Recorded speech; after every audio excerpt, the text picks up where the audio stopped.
देखो, अब जब हम डस्ट ऑफ स्नो की बात करते हैं तो सबसे पहले तो टाइटल देखो। This is the poem, first poem आपकी, ठीक है, फर्स्ट फ्लाइट की फर्स्ट पोम है डस्ट ऑफ स्नो। अब इस पोम का पोएट कौन है? Robert Frost. रॉबर्ट फ्रॉस्ट एक अमेरिकन पोएट है जिसने, इसकी ऑलरेडी आप पढ़ चुके हो नाइन्थ में, द रोड नॉट टेकन, याद है? इसकी जो पोम्स होती है ना, इसकी लैंग्वेज बड़ी सिंपल होती है, बट उसके जो मीनिंग्स हैं, जो अंडरलाइंग मीनिंग्स हैं, they are very deep and philosophical.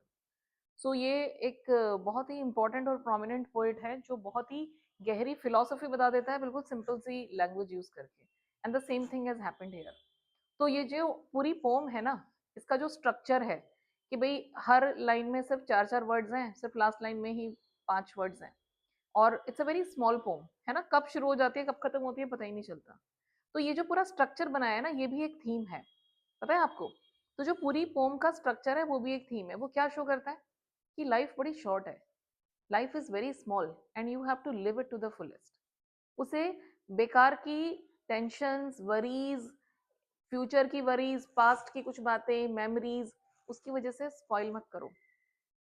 And that is a very good message that the poet has given. क्योंकि पोएट ने भी क्या किया है, अपना आधा दिन ऐसे ही वेस्ट कर लिया है। The poet is not in good mood. कैसा फील कर रहा है वो? पोएट का मूड कैसा है? Just, yes, he is gloomy. Remember these words so that you can get good marks. आपको एग्जाम में अच्छी वोकेबलरी यूज करनी है, वहां पे जाके सैड और हैप्पी नहीं लिख के आना है। आप क्या लिखोगे? ही वॉज फीलिंग ग्लूमी, डिजेक्टेड और डिसहार्टेंड। जब हम बिल्कुल होप खो देते हैं, बिल्कुल होपलेस हो जाते हैं, सो ही वॉज डिसहार्टेंड। ठीक है, डिसहार्टेंड मतलब when he lost his hope. और एक और वर्ड आप यूज कर सकते हो, pessimist. So he has become pessimist. क्या होता है, कई बार हम जब दुखी होते हैं ना, तो हर चीज हमारा पर्सपेक्टिव ही नेगेटिव हो जाता है, उसे कहते हैं पेसिमिज्म। हर चीज हम नेगेटिव वे में लेते हैं। कोई हमें अच्छी तरह प्यार से भी बात करता है ना आके, फिर भी हम कहते हैं यार ऐसे ही है, कोई फायदा नहीं है, मतलब ही है, ऐसे ही कुछ मतलब होगा, इसलिए मुझसे प्यार से बात कर रहा है, क्योंकि आपका आउटलुक ही नेगेटिव है ना, आपका पर्सपेक्टिव जो है, सोचने का नजरिया ही कैसा है, इट्स वेरी नेगेटिव। तो अभी जो पोइट की स्टेट है वो क्या है? He is gloomy, dejected, disheartened, he is pessimist. Use this word, एक और वर्ड दे रही हूँ, डेस्पोंडेंट। डेस्पोंडेंट का मतलब क्या होता है? इसका मतलब भी होता है कि आप क्या हो अभी, you are very much in a negative mood, तो यू आर डेस्पोंडेंट। ये जो फीलिंग है ये कैसे चेंज हुई? The poet was in the amidst nature, और वहां पे एक ट्री है। कौन सा ट्री है वहां पे? There is a hemlock tree. और ये जो हेमलॉक ट्री है, इसके ऊपर एक क्रो बैठता है, एंड दैट क्रो शेक्स। अब ऑब्वियसली जब क्रो बैठेगा तो जो थोड़ी सी पेड़ के ऊपर जो स्नोफ्लेक्स थी, वो स्नोफ्लेक नीचे गिरती है, बहुत जरा सी। और वो स्नोफ्लेक, इट फॉल्स ऑन, अब कहाँ पे गिरी हमें नहीं पता, but it fail over the poet, and immediately his mood changed. और उसका मूड चेंज हो गया, और इमिजिएटली वो अच्छा फील करने लगा, और he came out of this negativity. तो वो जो डिजेक्शन, डिसहार्टेडनेस, ग्लूमीनेस थी, वो सब खत्म हो गई। और हैप्पीनेस के लिए क्या वर्ड यूज करोगे आप? अब वो कैसा फील कर रहा था? How he was feeling?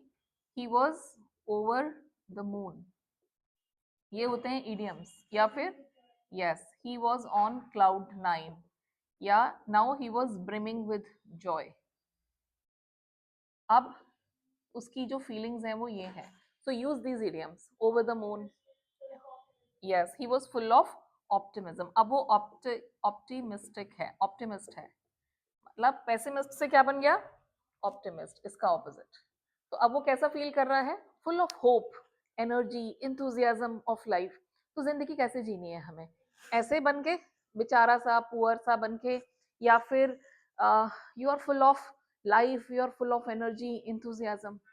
देख रहे हो? तो first poem is giving you a very good message here. क्या मैसेज दे रही है? कि आपको जिंदगी खुल के जीनी है, अपनी जिंदगी को बर्बाद मत करो। जो टाइम बीत गया चलो ठीक है, अगर आपने थोड़ा टाइम वेस्ट कर भी दिया है in your negativity, being gloomy, dejected, it's okay, but बाकी का तो बचा लो, जो बाकी की जिंदगी है उसे तो बचा लो। So the poet says here, the way a crow shook down on me the dust of snow from a hemlock tree. ठीक है, तो एग्जाम में जब पूछेंगे कि भाई क्रो ने क्या गिराया, तो कुछ लोग क्रो ही लिखाते हैं, क्रो नहीं गिरा था पोइट के ऊपर, ठीक है। क्रो ने क्या गिराया था? थोड़ी सी, हाँ, Snowflake. Has given my heart a change of mood. It has given my heart a change of mood and saved some part of a day I had rued. अब ये जो rude का मतलब है, सबसे पहले तो इसकी स्पेलिंग देखना. यहाँ पे क्या दिया हुआ है? RUED. RUDE नहीं है. रूड का मतलब होता है हेल्ड इन रिग्रेट. तो वो अब आधा दिन ऑलरेडी बर्बाद कर चुका है किसी चीज के लिए, उसको रिग्रेट हो रहा था कि यार मैंने ये खो दिया, कुछ दिक्कत हुई है ना. लाइफ में होता है ना कि मैंने टाइम वेस्ट कर दिया या किसी को बुरा बोल दिया, कुछ भी होगा. We have no clue about that. But the poet has wasted his half of the day. लेकिन जैसे ही उसका मूड चेंज हुआ, ट्रांसफॉर्म हुआ, क्या हुआ? ही was now rejuvenated, he was delighted, he was over the moon. Use these words, है ना. He was on cloud 9 and now he was brimming with joy, full of life, enthusiasm, full of beings. जब आप खुश होते हो तो energy आती है बॉडी में, और जब दुखी होते हो, स्ट्रेस में होते हो, तो मेरे ख्याल से जो कर सकते हो वो भी नहीं करते, होता है ना. तो कौन से वाला ऑप्शन चूज करना है, that's completely up to you. Life आपको सिर्फ दो ही ऑप्शन देते हैं, या तो भाग लो या भाग लो. The choice is yours. So either you run away or you participate. समझ आ गया meaning? So the choice is yours. Clear? अब ये वाली पोम, अगर अब ये इतने से 30-32 वर्ड्स दिए हुए हैं, इसमें 7-8 लाइन्स हैं 4-4 वर्ड्स की, तो क्या हम इस पे एक लॉन्ग आंसर लिख सकते हैं? बिल्कुल लिख सकते हैं. कैसे? थीम्स इलेबोरेट करो. पहले ये पॉइंट बता दो कि भाई क्या हो रहा है पोम में, और उसके बाद ये थीम्स बता दो कि भाई nature has a healing power. Nature ने हील किया.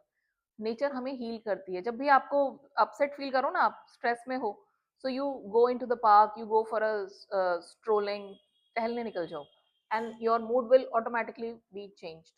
ठीक है, पार्क में आप वॉक करो, इमीडिएटली आपका मूड चेंज हो जाएगा. दूसरी चीज कि कई बार लाइफ में ना छोटी छोटी चीजें बड़ी इंपॉर्टेंट होती हैं.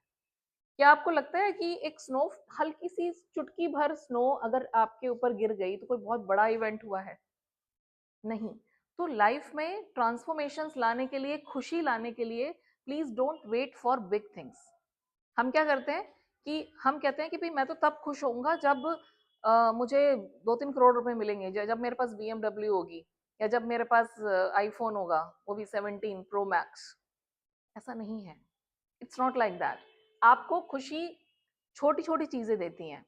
Try to find that happiness. Trivial things, unimportant, छोटी छोटी चीजें. कई बार अपने फ्रेंड से बात करना, है ना, कई बार किसी की मदद करना, मेरे ख्याल से उसमें भी खुशी मिल जाती है.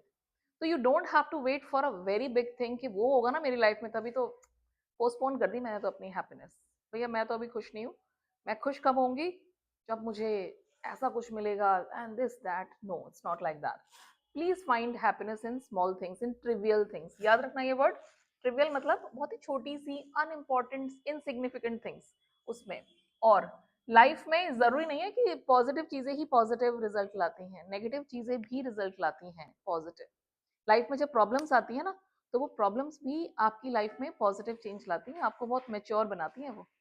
अगर लाइफ में अगर कोई आपको क्रिटिसाइज कर रहा है ना, तो ये मत सोचना कि वो आपके मतलब आपको कुछ नेगेटिव दे रहा है.